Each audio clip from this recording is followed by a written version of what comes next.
നമസ്കാരം. അമേരിക്ക ഭീഷണിപ്പെടുത്തുന്നു. പക്ഷേ ഇറാൻ പറയുന്നത് ഒരേയൊരു വാക്ക്: ഞങ്ങൾ കീഴടങ്ങില്ല. പശ്ചിമേഷ്യയിൽ ഇപ്പോൾ നടക്കുന്നത് ലോക ശക്തി കേന്ദ്രങ്ങളെ പോലും കുലുക്കാൻ കഴിയുന്ന മനോവിജ്ഞാന രാഷ്ട്രീയ പോരാട്ടമാണ്. അമേരിക്കൻ പ്രസിഡന്റ് ഡൊണാൾഡ് ട്രംപ് വീണ്ടും സൈനിക ആക്രമണ മുന്നറിയിപ്പുകൾ ശക്തമാക്കുമ്പോൾ ഇറാൻ പ്രസിഡന്റ് തുറന്നു പറഞ്ഞത് ഭീഷണിക്ക് മുന്നിൽ വഴങ്ങില്ല, നിർബന്ധിത കരാറുകൾ അംഗീകരിക്കില്ല എന്ന നിലപാടാണ്. അമേരിക്കയുമായുള്ള യുദ്ധത്തിൽ നയതന്ത്ര പരിഹാരത്തിന് ഒരുക്കമാണെന്ന് ഇറാൻ പ്രസിഡന്റ് മസൂദ് പെസഷ്കിയാൻ വ്യക്തമാക്കി. നയതന്ത്ര പരിഹാരത്തിലേക്കുള്ള എല്ലാ വഴികളും ഞങ്ങളുടെ ഭാഗത്തു നിന്ന് തുറന്നിരിക്കുന്നു എന്നാണ് എക്സ്പോസ്റ്റിലൂടെ പെസഷ്കിയാൻ വ്യക്തമാക്കിയിരിക്കുന്നത്. എന്നാൽ ബലപ്രയോഗത്തിലൂടെ ഇറാനെ കീഴടക്കുന്നതിനായി നിർബന്ധിക്കുന്നത് മിഥ്യയല്ലാതെ മറ്റൊന്നുമല്ല എന്ന മുന്നറിയിപ്പും ഇറാൻ പ്രസിഡന്റ് നൽകിയിട്ടുണ്ട്. എന്നാൽ ഇറാൻ ഏത് സാഹചര്യവും നേരിടാൻ തയ്യാറെന്ന നിലപാട് ആവർത്തിച്ച് ഇറാനിയൻ ദേശീയ സുരക്ഷാ ഉദ്യോഗസ്ഥനായ ഇബ്രാഹിം അസീസി രംഗത്ത് വന്നു.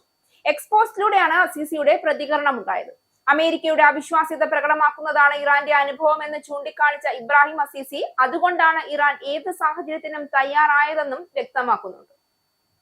മാധ്യമ നിയന്ത്രണം നിലനിൽക്കുന്നുണ്ടെങ്കിലും അമേരിക്കൻ സർക്കാർ എത്രമാത്രം നാശനഷ്ടവും വിലയും അവരുടെ മേൽ ചുമത്തിയിട്ടുണ്ടെന്ന് അമേരിക്കൻ ജനതയ്ക്ക് അറിയാം. ഇറാന്റെ അത്ഭുതകരമായ ശക്തിക്ക് ലോകം സാക്ഷ്യം വഹിച്ചു.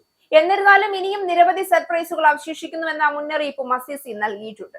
ഇതിനിടെ യുദ്ധം വീണ്ടും ആരംഭിച്ചാൽ അമേരിക്കയ്ക്ക് കൂടുതൽ സർപ്രൈസുകൾ കാത്തുവച്ചിട്ടുണ്ടെന്ന് ഇറാൻ വിദേശകാര്യ മന്ത്രി അബ്ബാസ് അരാഗ്ചിയും നേരത്തെ വ്യക്തമാക്കിയിരുന്നു. ഇതിനിടെ ഇറാനുമായുള്ള കരാർ പ്രാവർത്തികമായില്ല എങ്കിൽ സൈനിക നീക്കത്തിന് തയ്യാറാണെന്നും യുദ്ധം പുനരാരംഭിക്കുമെന്നുള്ള നിലപാട് അമേരിക്കൻ പ്രസിഡന്റ് ഡൊണാൾഡ് ട്രംപ് ആവർത്തിച്ചു. ഇറാനുമായി ഒരു കരാറിൽ എത്തിയില്ല എങ്കിൽ അമേരിക്കൻ സൈന്യം പോകാൻ തയ്യാറാണെന്നും സൈനിക പ്രവർത്തനങ്ങൾ പുനരാരംഭിക്കുമെന്നും US പ്രസിഡന്റ് ഡൊണാൾഡ് ട്രംപ് പറഞ്ഞു. നമുക്ക് ശരിയായ ഉത്തരങ്ങൾ ലഭിക്കണം, അത് പൂർണ്ണമായിരിക്കണം. 100% നല്ല ഉത്തരങ്ങൾ. അങ്ങനെ ചെയ്താൽ നമുക്ക് ധാരാളം സമയവും ഊർജവും ജീവനും ലാഭിക്കാമെന്നായിരുന്നു ട്രംപിന്റെ പ്രതികരണം ഉണ്ടായത്.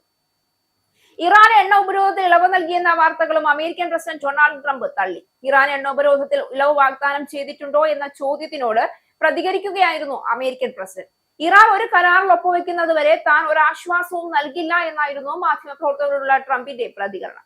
ഈ വാക്കുകൾ അമേരിക്ക ഇസ്രയേൽ സഖ്യത്തിനെതിരായ ഇറാന്റെ തുറന്ന വെല്ലുവിളിയാണ്. കാരണം ട്രംപ് ഇപ്പോൾ ഒരേ സമയം രണ്ട് കളികളാണ് കളിക്കുന്നത്. ഒരു വശത്ത് സമാധാന ചർച്ചകളെ കുറിച്ച് സംസാരിക്കുകയും മറുവശത്ത് കരാർ ഉണ്ടായില്ല എങ്കിൽ കൂടുതൽ ശക്തമായ ആക്രമണം എന്ന ഭീഷണി ഉയർത്തുകയും. ഇതിന് പിന്നിൽ പ്രവർത്തിക്കുന്നത് വലിയ ജിയോപൊളിറ്റിക്കൽ തന്ത്രമാണ് എന്നാണ് രാഷ്ട്രീയ നിരീക്ഷകർ വിലയിരുത്തുന്നത്. അമേരിക്കയും ഇസ്രയേലും ചേർന്ന് ഇറാനെ സൈനികമായി മാത്രമല്ല സാമ്പത്തികമായും മാനസികമായും ഒറ്റപ്പെടുത്താനുള്ള ശ്രമമാണ് നടക്കുന്നതെന്ന വിലയിരുത്തൽ. ഹോർമൂസ് കടലിടുക്കിനെ ചുറ്റിപ്പറ്റിയുള്ള സൈനിക സമ്മർദ്ദം, ഉപരോധ ഭീഷണി, ആണവ കരാർ ചർച്ചകൾ ഇതെല്ലാം ചേർന്ന് ഇറാനെ നിയന്ത്രിത രാഷ്ട്രമാക്കാനുള്ള പദ്ധതിയുടെ ഭാഗമാണെന്ന സംശയമാണ് ഉയരുന്നത്. പക്ഷേ ഇറാൻ ഇപ്പോൾ ഇറാഖോ ലിബിയോ പോലെ തകരാൻ ഞങ്ങൾ തയ്യാറല്ല എന്ന നിലപാടിൽ ഉറച്ചു നിൽക്കുകയാണ്. അതുകൊണ്ട് തന്നെ ട്രംപിന്റെ അൺകണ്ടീഷണൽ സറണ്ടർ രാഷ്ട്രീയത്തെ ഇറാൻ തുറന്നെതിർക്കുകയാണ്. അമേരിക്കൻ സമ്മർദ്ദത്തിന് വഴങ്ങിയാൽ അത് ഭരണകൂടത്തിന്റെ മാത്രം പരാജയമല്ല, രാജ്യത്തിന്റെ സ്വാഭിമാനത്തിന്റെ തകർച്ചയായിരിക്കുമെന്ന വികാരമാണ് ഇറാനിൽ ശക്തമാകുന്നത്. ഇന്ന് ഇറാൻ പറഞ്ഞ ഞങ്ങൾ കീഴടങ്ങില്ല എന്ന വാക്ക് അമേരിക്കൻ സമ്മർദ്ദ രാഷ്ട്രീയത്തിനെതിരായ തുറന്ന വെല്ലുവിളിയായി മാറിക്കൊണ്ടിരിക്കുകയാണ്. അതുകൊണ്ട് തന്നെ അതിന്റെ ബാക്കി പ്രത്യാഘാതങ്ങൾ എന്താണ് എന്നുള്ളത് വരും ദിവസങ്ങളിൽ മാത്രമായിരിക്കും വ്യക്തമാവുക.